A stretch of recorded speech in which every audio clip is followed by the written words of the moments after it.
It's true. You taught me that through your energy and excitement that we have done some life-saving, relay-changing work this weekend.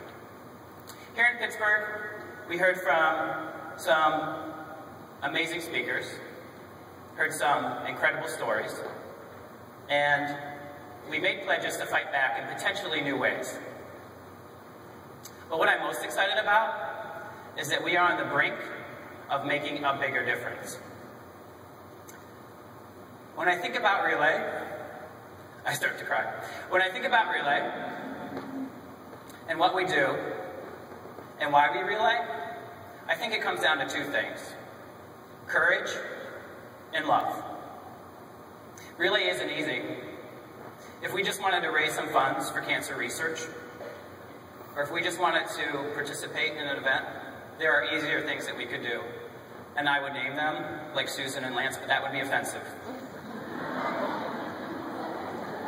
But everybody in this room, you have the courage to choose the American Cancer Society's Relay for Life as your way to fight back in your community, so give yourselves a round of applause.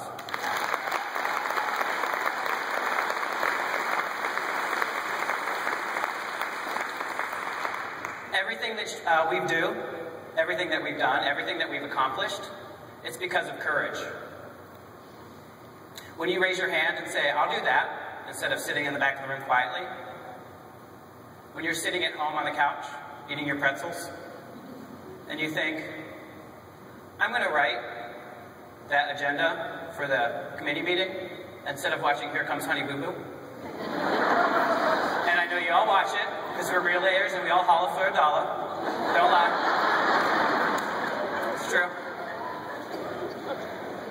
When you give up your lunch hour to have a relay conference call, when you choose to give up a weekend in October with family and friends to come to Pittsburgh, that takes courage. No, it does. And we do it all through love. Love of our communities, love of our events, love of the people that we serve. And we need love because love reminds us why we're here. Love pushes us through the difficult times. And love is what's going to remind us that we need to ask, why not? Now, what I'm about to tell you is going to take some courage, but it's through the love of the organization and for the love of the people in the room that I'm going to do it. So we're going to start with some things that we already know, some things that we've heard. This year, we've had over 6,100 events globally. We have 4 million participants. We've touched 700,000 cancer survivors, and we have raised to date over $5 billion in the fight against cancer. Yeah.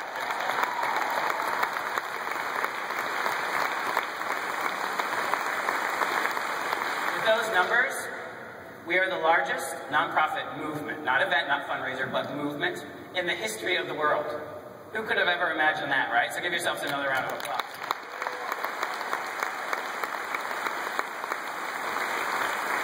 But only our American Cancer Society can say that we have turned that $5 billion into real results. Thanks to you, as you know, we have funded 46 Nobel Prize winners. We have helped 15 million people through our 24/7 call line. And we have given rides to hundreds of thousands of cancer patients. We're making a real impact. Now here comes the bumpy part.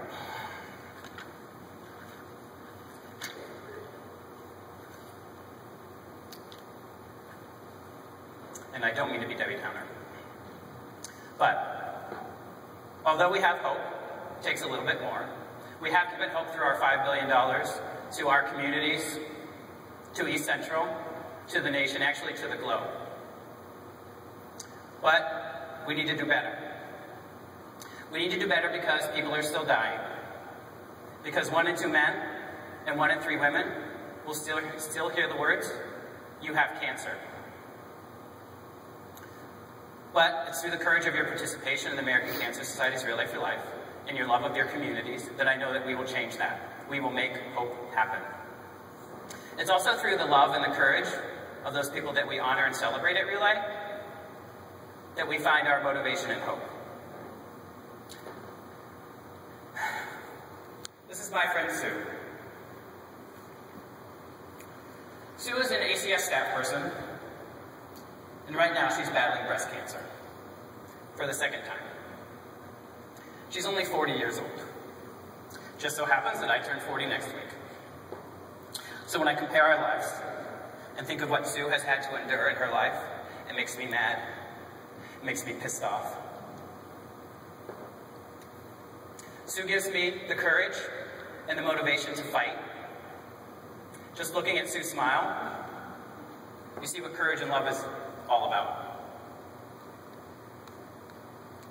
And it's because of Sue and all of our loved ones that we need to do better.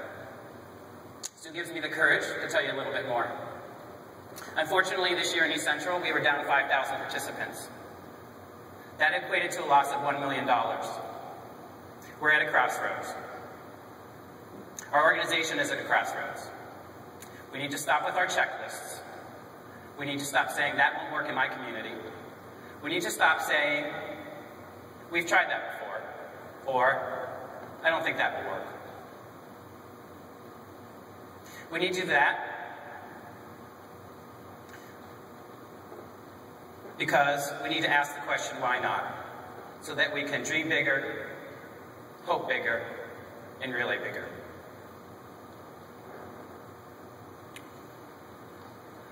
We have a decision to make, really.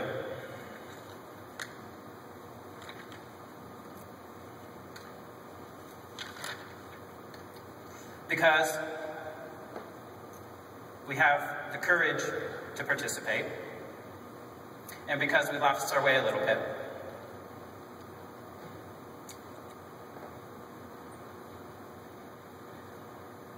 And because I've lost my way a little bit. So, we said the checklist. We said we need to start asking why not.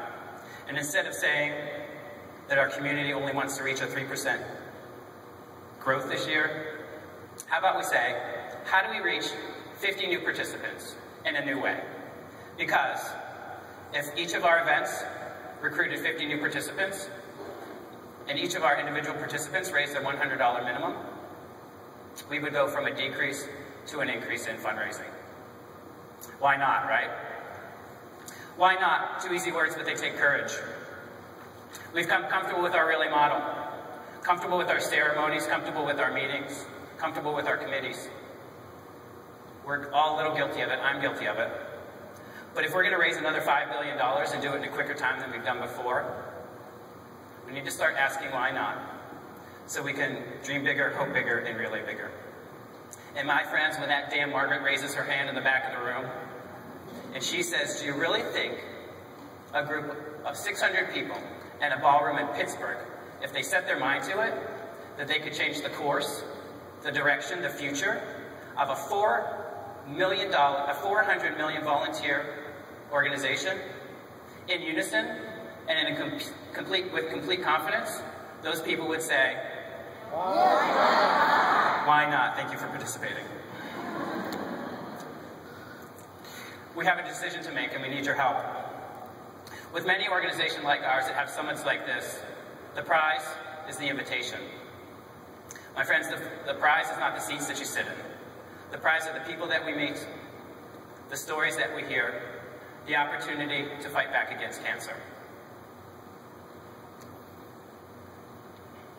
The moral imperative, I believe, is to take what we learned this weekend and bring it back home and do something with it. Because back home, there are people in the confusion of the economy and a transforming organization and competition and what's going on in their community that are looking for someone to follow. They're desperate for a voice. My friends, the prize is when you get home, you stand in front of that room in the middle of the group and you say, follow me. I will lead us down this road. I may not know where it ends, but follow me down the path. And I promise you there will be good days and there will be bad days, and I know we're going to make some mistakes. But I can only imagine how beautiful it will be the day when they announce